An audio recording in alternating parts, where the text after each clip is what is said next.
Welcome, everybody, and particularly welcome back to the GSB students for whom this is the first day of the spring quarter. My name is Anat Admati, and I'm a GSB finance professor and faculty director, founder of the Corporation Society Initiative, CASI, which is sponsoring the event today. The reason we're having this event so early is because we like to take advantage of opportunities, and these three speakers were here for an event yesterday that was called Business Government Society Forum. And in fact, one of them has this as the third event of the week because we took advantage of that to launch a new program of CASI in collaboration with the Center for Democracy Development and the Rule of Law, which sits at the Freeman Spogli Institute on International Studies. And that program is called Capitalism and Democracy, which is sort of the sibling of a corporation society idea. And the idea is, of course, that we want to discuss issues at the intersection of business, government, society, but especially we want to focus at CASI and at capitalism and democracy, because democracy is about power and how power is distributed in the economy on issues related to power use and abuse and to governance in particular. So we have an amazing panel today to discuss, is democracy for sale and how do we have a fair economy? CASI is a collaboration between faculty, myself and co-director and some affiliated faculty, a couple of whom are here, a few of whom, and staff, at least our director, and Loretta, our project manager over there, and importantly, student leaders.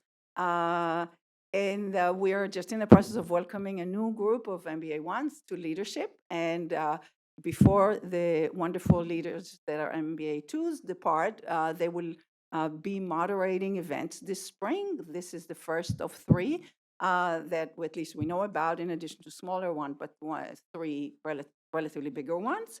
And so today's moderator is our fearless director leader, Claudia Alvarez, who is going to try to extract as much as we can in a short amount of time from our wonderful panelists that for whom, well, Patrick Ali over there is his first ever visit to Stanford. Somebody yesterday at lunch said, "How frequently do you speak to business schools?" It's the first time. But Bethany is very, very familiar to us. In fact, she was already here earlier this year, and we gave away her book, The Big Fail.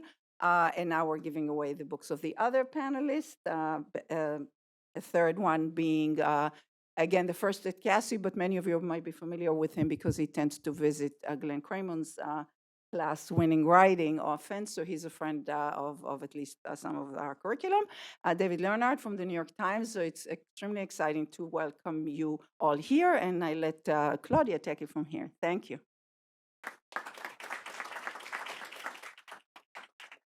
I want to welcome one special guest today who's flew here all the way from London to be here. And his name is Gavin Boyle, and he's sitting right there. Thank you. Thank you, Anat, for that introduction. Hello, everyone. I'm really happy to see such a well-attended event on our first day of class, and I appreciate you all making the time to discuss such an important topic as democracy, capitalism, and corruption. I'll start with a brief intro for the speakers, then we'll have about 35 to 40 minutes of discussion, and hopefully towards the end, I'll open up for a Q&A from all of you.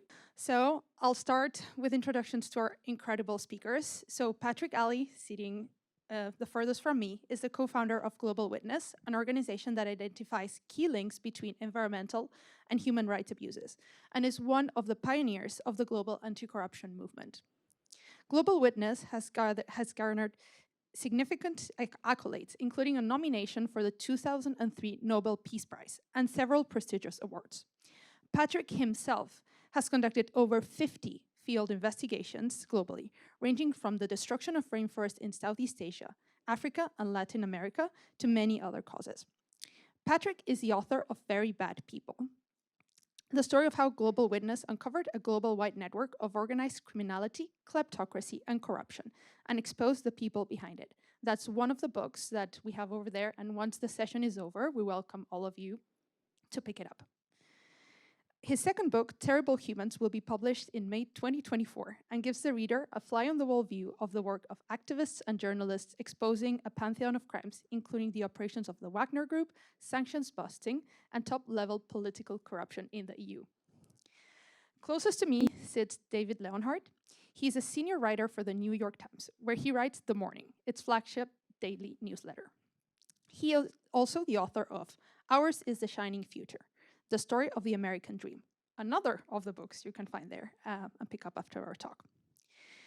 The Atlantic has been rated by The Atlantic, the Financial Times, and the New Republic as one of the best books of the year.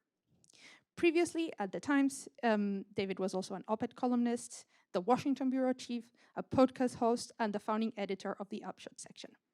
He also led a strategy group that helped Times leadership shape the newsroom's digital future. In 2011, David received the Pulitzer Prize for commentary. And finally, Bethany McLean, probably need to know introduction in this forum, but just in case any of you missed her, I'm going to give it. She is a contributing editor to Vanity Fair, a columnist for Yahoo Finance, and a contributor to the CNBC covering corporate governance issues. Her 2001 Fortune piece, Is Enron Overpriced?, was one of the first skeptical articles about the company. After Enron collapsed into bankruptcy, she co-authored with Peter Elkind, The Smartest Guys in the Room, The Amazing Rise and Scandalous Fall of Enron. A documentary based on the book was nominated for an Academy Award in 2006. More recently, Bethany has been covering headline corporate news such as Tesla, Wells Fargo, or the shale gas revolution in the US. She's also a regular guest on CNBC TV channel. We are really grateful that the three of you made time to be here today and appreciate the discussion and all the insights that you're about to share with us. So let me start with maybe a high-level question. What got each of you interested in at this intersection between capitalism, democracy, and corruption? And why should we business school students and business school faculty care about this? Maybe we can go from closest to me to furthest from me. Thank you for having us. And it's an exciting day here at the business school. Your dean has been named president. I'm gonna focus a little bit on the first two of those, capitalism and democracy. And I'll let my co-panelists talk a little more about corruption. My background is as an economics reporter, but I came to realize that you can't really understand how economics affects people's lives without understanding democracy and politics and policy.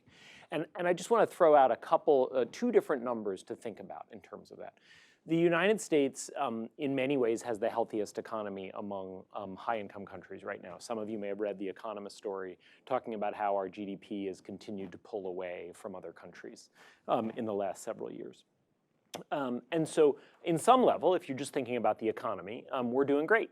And as you would draw up how an economy would filter down to people's lives on a blackboard, you would say Americans should be thriving. We should be doing very well. But we're not. And we're not whether you look at economic statistics like income, and I know there are often academic debates about the right inflation adjustments to use, but we're not thriving if you use almost any measure. Ask Americans how they feel, and they're grouchy. And often you have pundits who are people like me who are journalists at elite publications or politicians or people at think tanks who are making far above the median income who say, why are you Americans not happier about the economy? It's great. And Americans say, no, it's not great for us. And when you look at their actual wealth trends and their income trends, they don't really match the GDP trends. When you look at measures of social health, like the number of Americans who have spent time behind bars, or the number of Americans who are growing up with only one parent, or the number of Americans who experience chronic pain, a lot of those measures look pretty dark as well. And to me, the clearest sign of the problems we have in our economy is the first chart in my book, which is in 1980, the United States had a normal life expectancy for a rich country. You can take a look at it. It's a little bit below average, but it's right in the middle with Western Europe and Canada and South Korea and Australia and Japan. Starting in the early 1980s, we started to leave the trend line. our life expectancy started to stagnate in ways that other rich countries' life expectancy has not. For the last 15 years or so, the United States has had the lowest life expectancy of any rich country in the world. It's not particularly close anymore. We trail every other rich country in life expectancy by a substantial amount. And so there is some way, despite the success of our GDP, there is some way in which our version of American capitalism isn't translating into good lives for large numbers of Americans, particularly Americans who don't have a four-year college degree. And so to me, understanding the intersection of capitalism and democracy is crucial for both. I don't think we can have a healthy capitalist society, and I don't think we can have a healthy democracy if it's not delivering consistently rising living standards for most Americans. And I think even those of us who are more fortunate than that and have generally had rising living standards should be deeply worried about these trends because they're leading to all kinds of breakdowns in our society. And I think we need to use our democratic system to figure out how to produce a healthier version of capitalism than we have today. So I didn't start off interested at all. I have never taken an economics class, and I've never taken a history class. I majored in math, and so I was often outer space for most of my college career. And even when I started working in journalism, I was much more interested in the micro than the macro. And when I wrote about Enron, I saw it as a malfunction, but not as anything systemic, not as anything that pointed out any larger problems in our economy. I never thought to question the free market, the supposed free market economy in which we existed. And I think part of that was working at Fortune magazine, which celebrated these things. And so any problems to me felt like bugs, not features.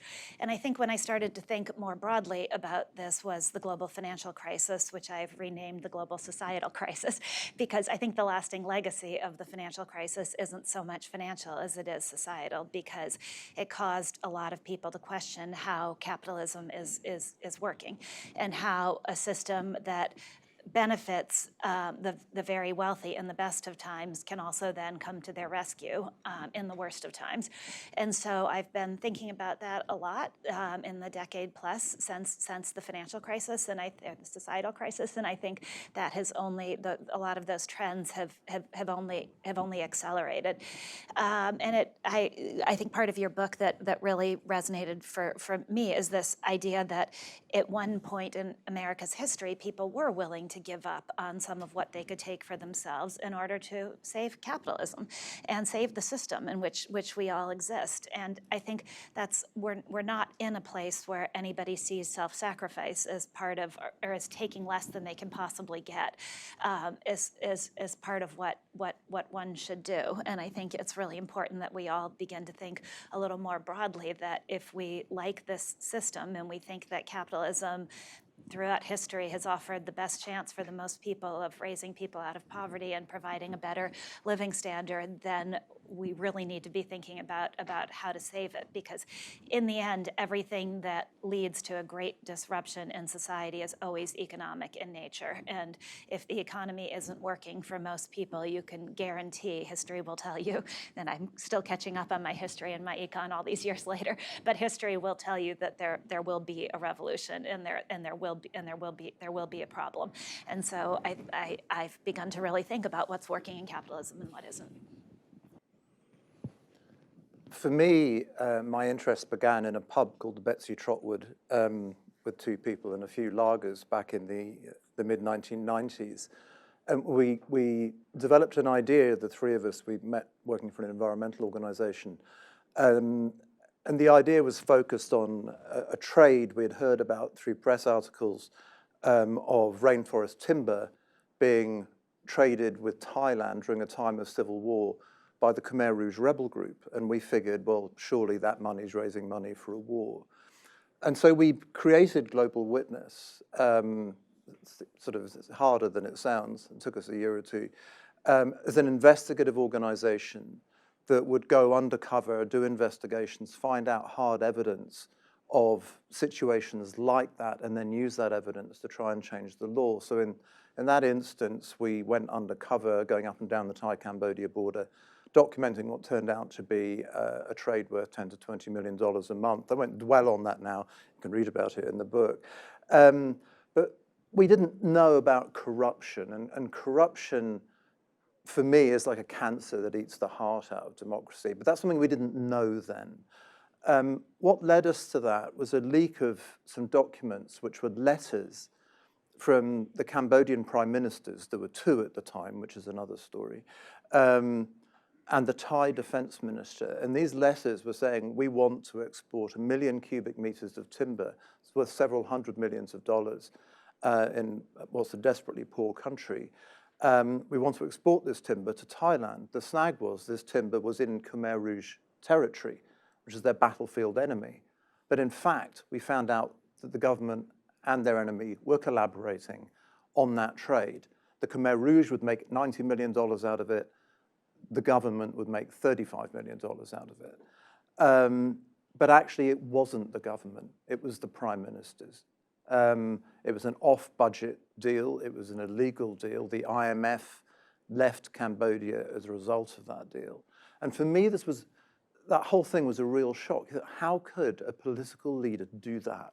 You know, when there are countries coming out of decades of conflict, dirt poor, and they're already interested in feathering their own nest. And this led us, you know, I'm compressing 30 years now, to be very much involved in investigating what's become known as the resource curse, which is whereby some of the world's richest countries, like Democratic Republic of Congo, like Myanmar, for example, extraordinarily rich in natural resources, minerals, oil, whatever it might be.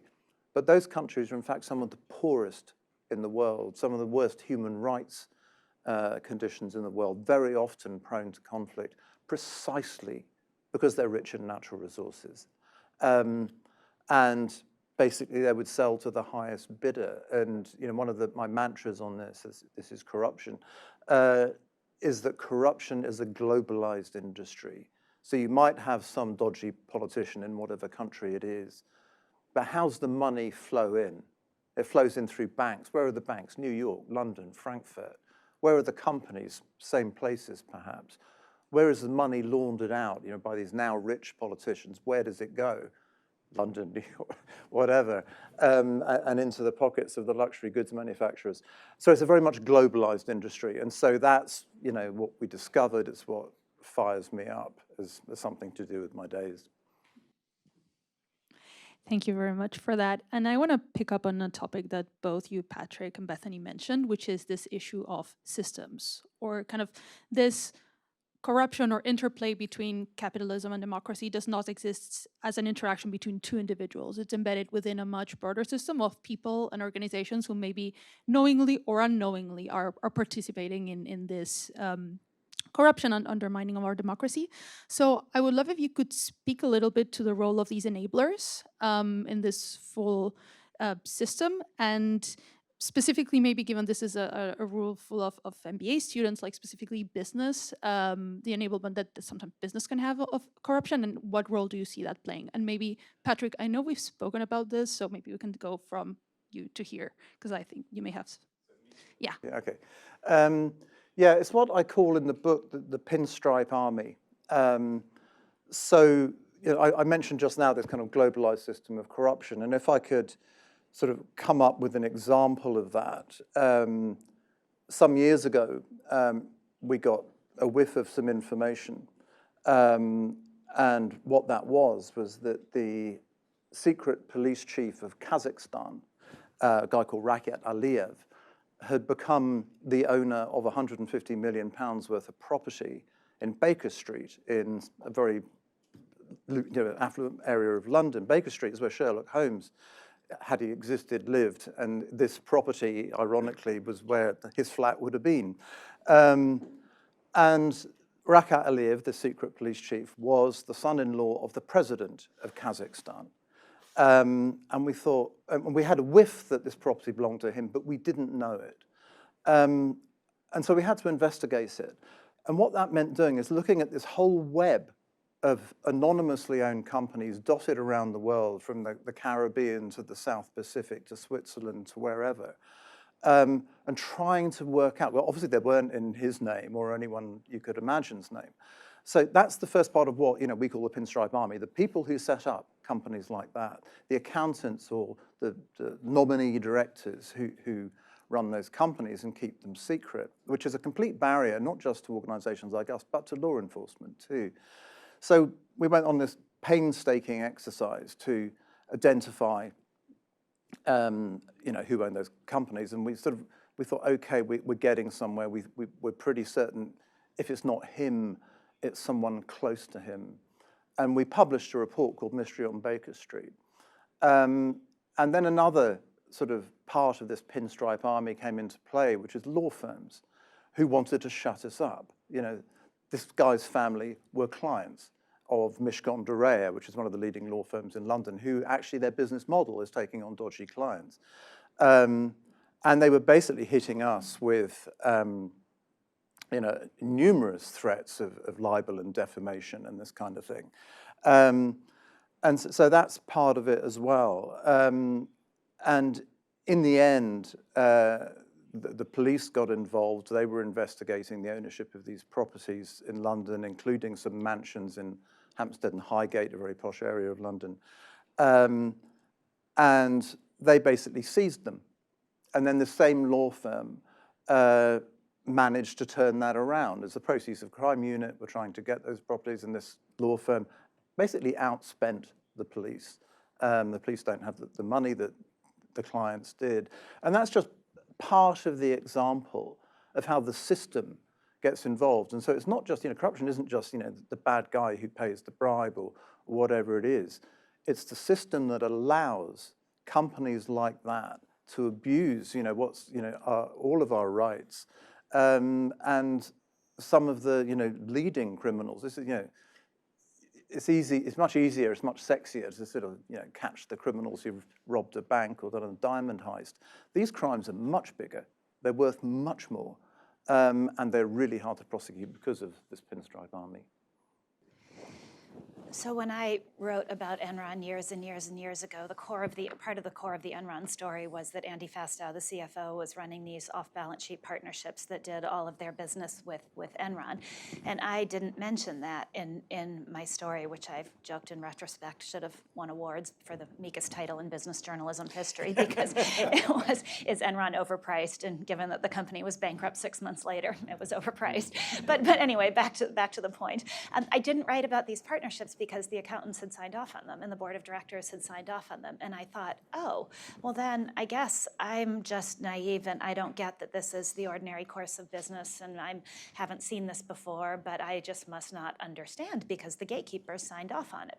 And so part of the shock to me of the Enron story and of much of what I've written about subsequently is how often the gatekeepers have signed off on that thing that is clearly, in retrospect, appalling. And I think that has a couple of, I think the genesis of that is a couple of things. I think one is this lack of a broader sense of responsibility.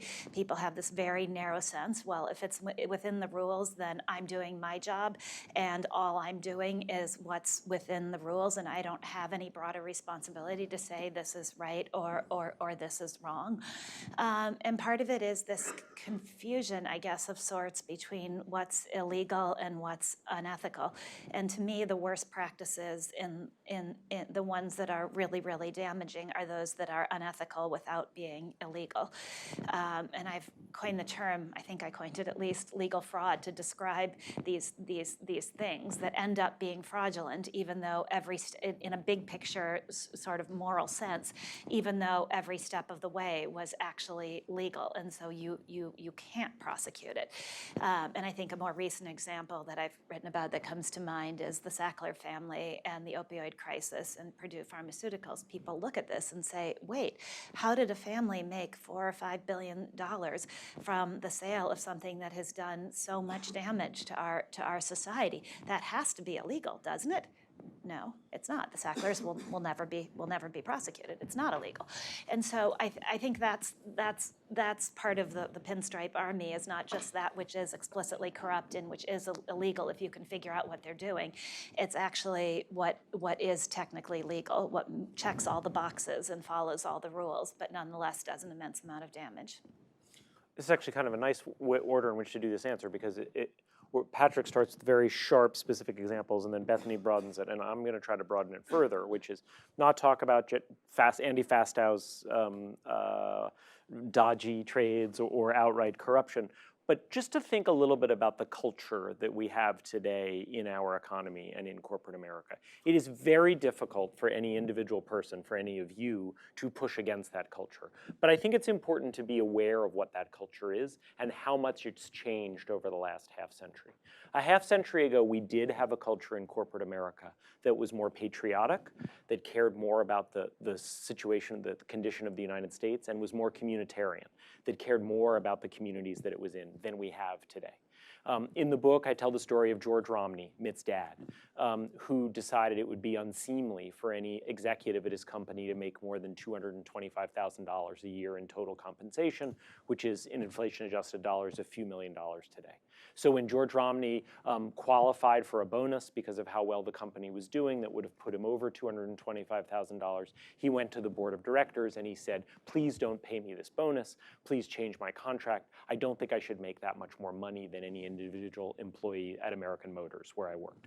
Executives just don't do that today. And it wasn't just outliers, right? You also had a system in the 50s and 60s in which corporate executives were not trying to eliminate labor unions. They were fighting hard against them. They were trying to constrain their growth, but they weren't trying to eliminate them. You had a situation in which when Dwight Eisenhower, who was very much the candidate of corporate America, became president, he didn't try to reduce the top marginal tax rate, which at the time was 90%. Right? And so I'm not saying 90% is the right marginal tax rate today. I don't think it is. But you had a different culture in corporate America. And today the culture in corporate America is very much, you're going to come in and the people who are going to be cleaning your office at night probably won't even work for your company. And one of the things that research has shown is when they don't work for your company, everyone feels comfortable paying them less than you would if they were actually employees of your company. By outsourcing it, we give ourselves plausible deniability, and we allow ourselves to pay these workers less, and we allow these gaps to grow. And I'm not saying any one of you can fix that. You can't. I can't. None of us can. But I would be aware that you are stepping into a culture that has become more self-seeking than it used to be, and that self-seeking culture often pretends that in fact it is best for everyone. But I would argue that the life expectancy statistics and the income inequality statistics and the statistics about how angry Americans are suggest that our self-seeking culture is not actually the best system for everybody. And so I would encourage all of us to grapple with this question of what are the costs of this more self-seeking culture and economy that we have created. Thank you all for that. I'm going to pick up on this last comment that you made, David, and specifically in your book, you talk, and I think this is what you were elaborating on the difference between what you call democratic capitalism that was until the 70s, were characterized by a more robust government intervention and kind of less of a self-seeking attitude versus what you call rough and tumble capitalism, prevalent since the 80s and characterized by like diminishing the role of the government and more of this self-seeking attitude. You said that this comes at a cost, and I'm curious specifically as we think of democracy.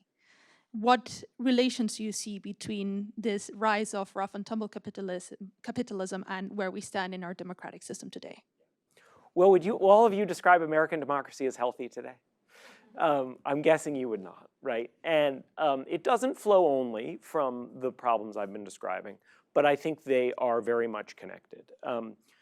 Our economy went through tremendous turmoil and problems in the 1970s. And the last time I was on campus, actually, I was in the archives of the Hoover Institute, and I was looking at a whole bunch of the kind of arguments that people were making of how we could overcome the sclerosis of the 1970s. And I actually think in retrospect, I think at the time, many of those arguments were reasonable arguments. People said our economy is stuck, inflation is high, growth is low even though inflation is high. What we need to do is we need to take off the constraints. We need to cut tax rates. We need to allow businesses to grow much larger. We need to shrink labor unions, and we need to shrink regulation. That was very clearly the argument of Milton Friedman. In the book, I focus on Robert Bork because he's famous, but he's not actually famous for the reason he's most important, which is his economic ideas. And Ronald Reagan, although he wasn't really interested in policy details, sometimes that gets exaggerated a little. I mean, Ronald Reagan had very deep beliefs about why these ideas would be better for the economy. And I think some of these were reasonable diagnoses at the time, but they made a series of very specific promises about what this kind of laissez-faire economy would bring for Americans. They didn't say it'll be good for rich people and bad for everyone else. They said it would be good for everyone. And I think the results suggest it hasn't been good for everyone.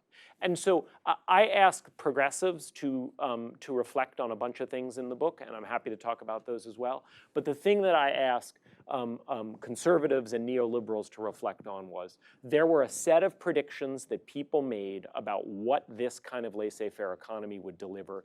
It hasn't delivered them. And as a result, I think we should think about what an alternative form of capitalism, a democratic form of capitalism, in which the government does make crucial investments, in which the government does, including education, in which the government does do more to regulate bad behavior, and in which workers actually have more political power, including through labor unions, than they have today. I just don't think the economy of the last 50 years has delivered the goods, and I don't think we should pretend that it has, because when you draw up some formulas on a board, you can make it look better than it is in reality. Patrick, I wanted to ask you a question specifically that we also discussed before. One of the things that business says is, well, we will self-regulate, right? There's all these frameworks around ESG, CSR, and a lot of other, let's say, approaches, basically by business saying, we will, in the absence of, this regulation, we will be better citizens, we will contribute to good capitalism, and we will fight corruption. How effective have you seen those to be in your work? Totally ineffective. We didn't start out with that as kind of a mantra, but it's something we've observed again and again and again, that if you have business trying to self-regulate, you could look at anything from, say, the certification of timber as sustainable to tagging minerals coming out of the Congo, cobalt, etc., critical minerals, that they've come from mines that don't have competence or guarding them or kids working in them, etc.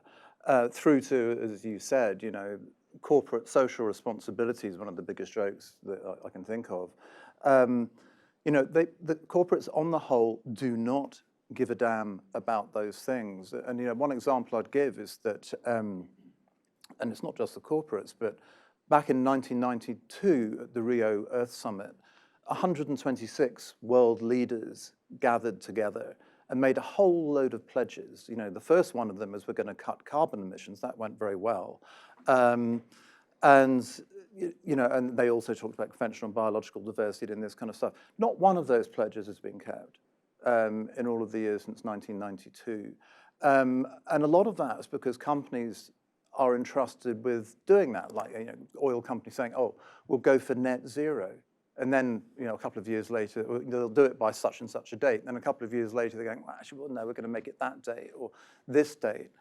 And also, again, on the climate track, the International Energy Agency, which is not a well-known left-wing think tank, has said that we can exploit no more new reserves of fossil fuels and have any hope of staying in 1.5 degrees centigrade temperature rise.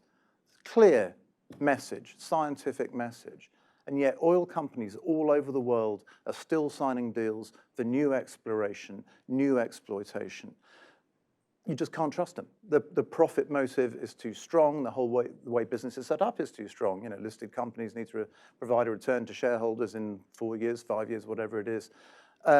We need to regulate these things because it's damaging us all. It's damaging the planet. It damages society because of the corruption that comes out of these voluntary measures. So, yeah, I just don't trust corporates to behave themselves. I'm sorry, cynical. So Bethany, I'd love to hear from you. You've also looked at a lot of cases bottom up and done a lot of investigation. I'm curious from maybe more of an American perspective. Is there any example that you have, any leader who you've seen managing this more effectively, or where there's some kind of story about, there has been, we didn't need to have an investigative journalist to actually uncover these cases and solve them? I think that it's a tough question for me to answer because it's just not what I've focused on, and I've sort of accidentally made this, ended up covering business gone wrong over most of my career. So I tend to write much more about what's gone wrong than I do tend to write about what's gone right. But I have, I guess, stumbled upon enough things gone right, and I think often small business in our country is done well. It's when business becomes bigger that some of the problems start to set in. So I remember stumbling on a guy in the financial crisis who was running a small mortgage business, and he, Countrywide came to him and said, make all the mortgages you can and just sell them on to us, and you can make a fortune that way. You don't have to worry about this. And he watched all his friends making millions and buying private planes, tens of millions of dollars, and he thought, okay, I'll do that too. And he set up all his company systems to go ahead and do this. And then he thought, no, I need to re-underwrite these mortgages at my company level and just make sure that people can actually pay them. And so he did, and what he realized is nobody could pay back any of the mortgages. And so he said, you know what, I'm not going to do this business. And for a couple of years, he watched other people around him making fortunes, and he thought, am I crazy? But when the financial crisis hit, he was able to keep his business and grow it into a major mortgage lender in the country, and all his friends lost their businesses. And so I think there is a lot to be said for being contrarian and for not just going with the flow. And it is so much easier to go with the flow. We have a yes culture in this country, and that's not all bad. There are really positive things about having a yes culture, but there are also positive things about knowing your own mind and knowing when to say no. I also think there are good examples of people who have had the courage to say, I don't understand this. And those are very difficult words for all of us to say, and the smarter you are, or the smarter you think you are, and the more you've achieved, and actually, unfortunately, the older you get, the harder it is to say, I don't understand, because you worry you're gonna look stupid. And if you're me, at least half the time you do look stupid because you just didn't understand the obvious. But that power to say, I don't understand, and so I'm gonna dig into this and figure out how it works is an incredibly good one. So if I could encourage all of you, figure out what it is that makes you admit to yourself that you don't understand something. I don't. Even today, I'll pretend to understand something I don't. And I don't even know I'm doing it. It's only when I sit down to write. And for me, writing is what makes me be intellectually honest, that I'll say, oh, oops, I didn't really understand that after all. And you don't always have to raise your hand when you didn't understand something, but you have to be able to acknowledge it to yourself that it didn't make sense. And there's a lot of power in understanding things better than anybody else, and there's a lot of power in saying I don't understand, especially when everybody else is pretending to. Can I just underscore that? That is also a lesson I've taken in a way that both when I think I've done stuff well and poorly. So during the housing crisis, I wrote a bunch of stories that I'm very proud of about how house prices looked overpriced. I wrote nothing that I'm proud of about mortgage-backed securities. I wrote very little, but the reason was, similar to what you were talking about with Enron, when I would interview people on Wall Street about it, they would give me a whole complex story, and I would think, they have their own money in this, they have more expertise in this than I do, they're smarter than I am about this, I'm just gonna leave this alone. And obviously that was a mistake. I should have kept pushing. And so I would just encourage all of you, whatever career you go into, use logic. When you have one of these high-powered educations that you all are lucky to have, that I was lucky to have, so I actually think sometimes it teaches you to underuse logic. Like, just because there's some academic study that says something, don't shut your mind off. Maybe it's not replicable. Maybe there's another academic study you haven't heard about that says the exact opposite thing. Use exactly the kind of questions Bethany's talking about. I'm sorry, I don't understand that. Can you explain it to me in a way that it makes sense? You will find investment opportunities by doing that. You will avoid leaving yourself in situations where you are a frog in boiling water who ends up doing something or supporting something unethical. Just keep asking questions and have some faith in yourself that even if you don't have expertise or knowledge, you have the logical capacities to poke a little bit at what the experts are saying and trying to figure out whether it's actually true. Thank you all. I'll ask one final question and then turn it over to the audience and the Zoom for Q&A, so start thinking of any questions you may have. So my last question is, the title of this event is democracy for sale? And so I turn that question over to you.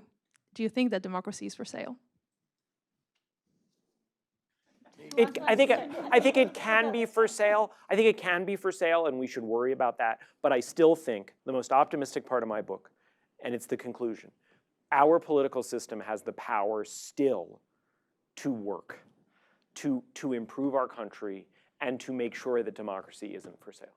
And you look over not just the last century of history, which includes a labor movement that helped bring good wages to huge numbers of people, a civil rights movement that extended the franchise to all Americans, a women's rights movement that changed everyday life, a disability rights movement. You know, it's within the lifetimes of many of us that disabled children couldn't go to public schools because they couldn't get into their classrooms.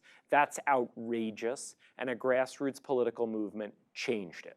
And if you want to cry with inspiration and you haven't seen the documentary Crip Camp, I highly recommend it. The Obamas produced it. It's amazing. Those movements I just mentioned are older. But you know what's much more recent? The marriage equality movement. No one who was around in 1995, or almost no one, expected marriage equality to become law as rapidly as it became law. It became law because of a grassroots movement. And so we have this incredibly honorable history. There are smaller examples. Minimum wage increases have passed in red and purple states. Obamacare has been expanded in red and purple states because of grassroots movements. So our democracy may be for sale in some worrisome ways, but don't give up on our political system as hopelessly rigged. Our political system can be rigged, and we also have the power to prevent it from being rigged. And if we give up on it as rigged, it will end up being rigged. So I'm going to answer that, I think, in a narrower way and about the ways in which I've been thinking a lot about your phrase rough and tumble capitalism, because I've been wondering, is that really what we have? And we do have it in some spheres, and then we really don't in other, because it's almost a rigged form of capitalism. And in that sense, I do worry that democracy is for sale. And you have this great statistic in your book that we talked about yesterday about the number of lobbyists in Washington, 12,000. It was a huge number of lobbyists versus the way there used to be. And this was a deliberate response of business to challenges, which was to ingrain itself so thoroughly in the political process that it really is in some ways no longer a free market. The whole, Anat and I talk a lot about this idea, and I think I drew inspiration from Anat about what the free market actually is. But if you have antitrust law that has been gamed over the decades in order to allow companies to develop moats around themselves where nobody really can compete with them, is that capitalism? Or is that a bastardization of capitalism? If you have a financial sector where the Federal Reserve has had no choice but to continually expand the safety net, including to institutions that don't pay for it because it can't be allowed to fail, but yet the people in the positions of power within those institutions get to make fortunes in the good times, is that capitalism, or is that something else? And so I do worry in that way that our democracy has been for sale, and that the rise of what Ralph Nader, my podcast co-host Luigi Zingales and I had him on our podcast Capitalism, and he uses the phrase corporatism, and that the rise of this form of corporatism is not actually really capitalism. It's something else, and the corporatists are constantly trying to game the system so that they win, and that's not rough and tumble capitalism. It's something else. And so in that, I worry about the corrupting influence of that. Yeah, it's a complicated one. Is it for sale? I think, yes, it is. But I'd caveat that with the fact that I think one of the problems, and this is a horrible generalization, but coming from someone who's been around a few years, I actually think in many countries the quality of our politicians, regardless of political hue, is not as good as it used to be. The UK has had 5 prime ministers in less years. And they've all been incompetent to one degree or other. They were all the same party, but we had a problem with the previous guy as well. And the quality of the decisions they make is not as good as it used to be. And I think you can look in various European countries, not all by any means, where the same thing occurs. Also, in some cases, like in Slovakia, and this is something I write about in my new book, the Prime Minister has got Italian mafia connections. He got kicked out because of them and just got voted back in. So they've actually got, a criminal effectively, and not an unconvicted criminal as head of state. Imagine,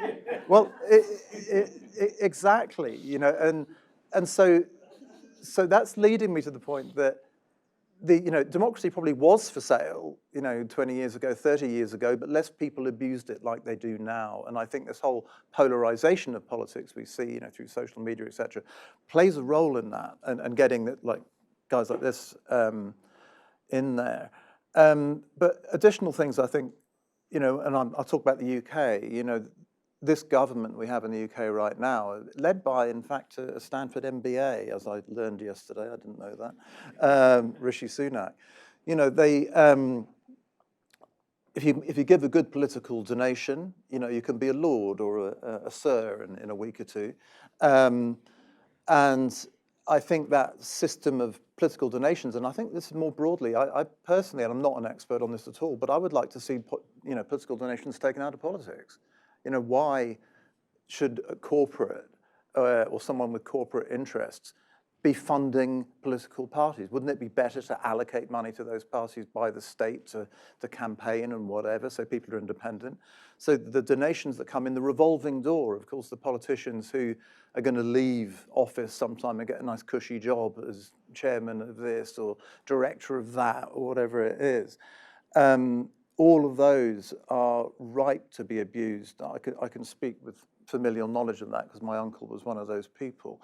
I didn't know at the time, I was about 10, but so I think all of those things are doors that need to be closed. And political lobbying as well. I mentioned yesterday in a panel that when we were campaigning for a transparency law, both in the US and in the EU, we had two people, because we were a small organization, running around all of the members of the European Parliament, trying to convince them using a case we had of corruption, saying, this is the reason we need this law, which was about oil and mining companies paying, sort of how much were they paying heads of state, or rather countries? We needed to have transparency. And one of them sort of greeted my colleague and said, thank God you're here. Yesterday, Shell had 140 lobbyists here. So they can drown politicians in lobbyists and put all sorts of pressure on them. And so the system's skewed. So it doesn't have to be for sale, but it currently is. I wanted to toss out just one more example. The last piece I did was a piece on private equity's influence in hospitals, and a bunch of hospitals in the early 2010s were sold to private equity firms, and they turned out to be really bad investments. I have nothing against private equity making a lot of money if they make a good investment, but they were really bad investments, and they salvaged their investments by selling the land out under the hospitals to this very sketchy real estate investment trusts, and made hundreds of millions of dollars. And now, in one case in particular, but a couple more are coming, the hospitals are going bankrupt, and Massachusetts is having to figure out how it's going to step in order to save the hospital system, because it's a critical part of the infrastructure of Massachusetts, and they can't let it fail. And once again, that's not capitalism to me. Being able to extract hundreds of millions of dollars, $800 million in Cerberus, in the case of Cerberus, the private equity firm, and then leave the carcass for taxpayers to have to clean up after you've come and gone. That's not capitalism. So much to unpack in this last comment, but I'm afraid I'm going to turn it to the audience for Q&A. So thank you very much for all your insights, and yeah, up to you. So David mentioned a self-seeking corporate culture, and I was wondering what your thoughts are on if there's any way to change or reverse that, because it seems like the trend is not to go back to the George Romney days, but there's more and more high-profile examples of executives having their compensation not even tied to their company's results. I think there are a few things worth thinking about. So I think some of that earlier culture did come from fear about what the alternatives were, specifically the rise of fascism and communism in Europe in the 1930s, specifically the Great Depression, specifically World War II, which is obviously very tied to the rise of fascism, and then afterwards the Cold War. And so there was a sense The main character in my book, the main figure in my book who I talk about is Paul Hoffman, who is the CEO of Studebaker. He was a Republican, voted against Roosevelt every time. But he looked around and he basically said, hey, what we have here is at risk. And he became basically an evangelist for a high-wage, high-profit economy, rather than the low-wage, high-profit economy the United States had had. And I don't think that just came out of the goodness of his heart. I think it did come out of this sort of fear. And so I'm not making predictions here, but one of the things that I think about is, obviously we have a potential small d democratic crisis in this country. I do think we have a major threat from China, and I think China has a lot of values in terms of democracy that the United States does not, right? I would rather live in a world that looks more like the democratic values than the kind of values that the Chinese Communist Party has. And so I think you see small ways in which you can actually already see that contributing to a little bit more focusing of mind. I mean, President Biden, some of it is just his skill at this, but he has been able to sign significantly more bipartisan legislation than I expected and most people expected. And much of it is legislation that in some ways relates to the competition with China, right, the semiconductor legislation. So look, obviously the Cold War had big downsides, right? And it led to the Red Scare, which fed a lot of anti-Semitism, and it's easy to see how a rivalry with China could feed anti-Asian bigotry. And so we really want to be on guard against that. But I think there's a way in which these national rivalries and sometimes crises can kind of focus people in other ways. I also think, and I'll just say this briefly, but I think we have a real imbalance in power in our country between very privileged people and less privileged people. And I think if less privileged people had more power, it could help to change the culture as well. I think one of the reasons executives were a little bit less self-seeking in the old days is because they were having to negotiate with both a stronger government and a stronger set of labor unions. And so they basically weren't able to self-regulate, and that fed on itself in a way that actually produced some healthy tensions among government, business, and labor, whereas today business just often wins and can do whatever it wants. Not whatever it wants, but has a freer hand.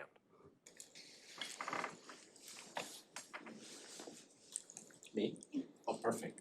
It seems that one of the problems, at least it's proposed, is that not that we are in a capitalistic society, but that we've moved away from capitalism. Would you mind sharing your definition of capitalism? So I think the theoretical way, and it's probably too pure a definition, but of capitalism is that if you take the risk, if you take the risk, you get the reward. But if you don't take the risk, then you don't get the reward. And I think also I've sort of, maybe this wouldn't technically be part of the definition, but that if you build a business and you get the reward, then that business also benefits society, not just because the product is good and beneficial to society, but because it provides jobs for other people. And so I have no problem with somebody who's built a successful business, and maybe that's a better way to go at it, is what I think does work. If somebody builds a successful big business that provides a product that actually does make the world better and provides jobs for lots of other people that wouldn't have existed if this person hadn't created that, I like that version of capitalism. I think that's good. The version of capitalism I don't like is where people leave damage in their wake and nonetheless make fortunes for themselves.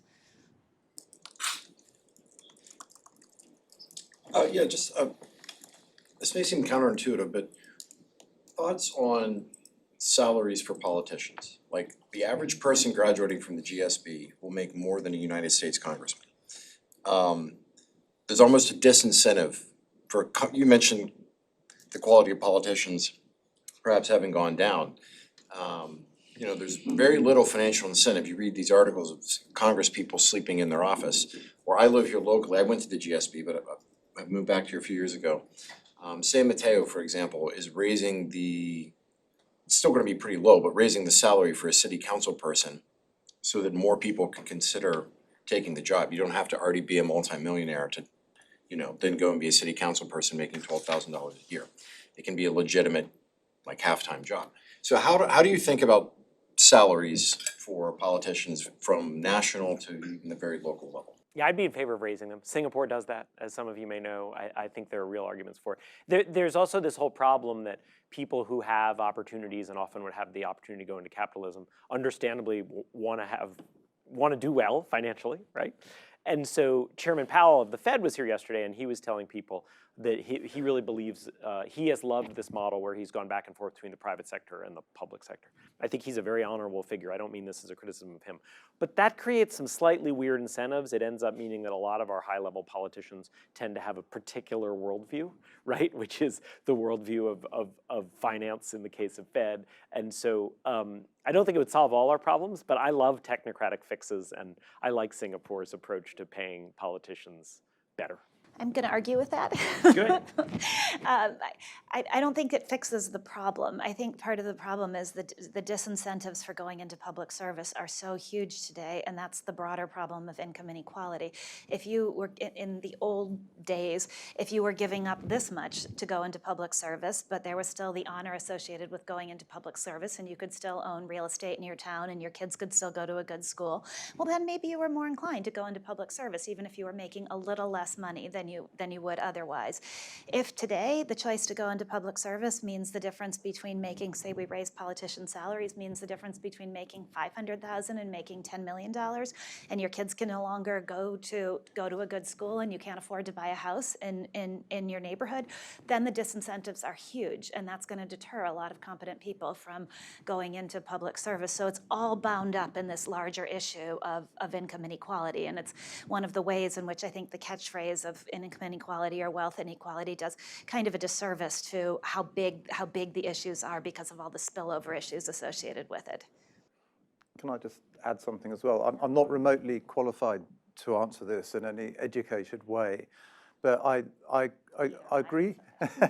I agree to a degree with David. I think you want to get to a point where people are not thirsting for too much more money, but also, you know, it's public service, service being the operative word. They shouldn't actually be in it for the money. And whereas, you know, the salary of a minister or prime minister in the UK might be far less than someone could earn in industry, it's huge to a large swathe of the population who would love to have that salary.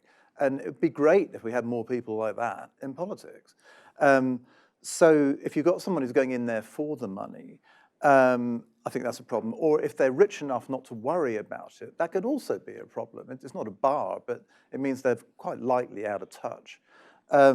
So I think it's a complicated thing to balance. And I'd add something else to it, which sort of goes to my area of corruption, is that it's not so much an issue, certainly in the US or in Europe, but in a lot of the global South it is, whereby civil servants are paid terribly poorly. So I'll give you an example of Liberia that I know, that most of the civil servants live about 6 kilometers outside the capital, Monrovia, and they have to get into work in the morning on, on the back of a motorbike taxi or whatever. That journey every day for a month costs them what they earn that month. So they either have to have more than one job or they have to be corrupt. So I think we need to be thinking about raising salaries in areas like that for the civil service, which I think would deal with a whole load of problems.